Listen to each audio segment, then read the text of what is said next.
আমরা বিয়া করতে বুঝছো, বিয়া করতে খাইলাম দিলাম, এখন জামু গা দিহি আয়ারে দেহি। তো আমার পার্টনার গিলা আইতাছে দেখো।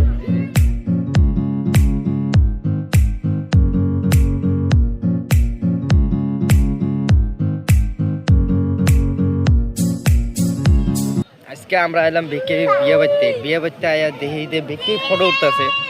আমরা ভাবলাম যে একটা ফটো উঠবো, তাও ফটো ওঠার জায়গায় পাই না, যে বেকে ফটো উঠতেছে।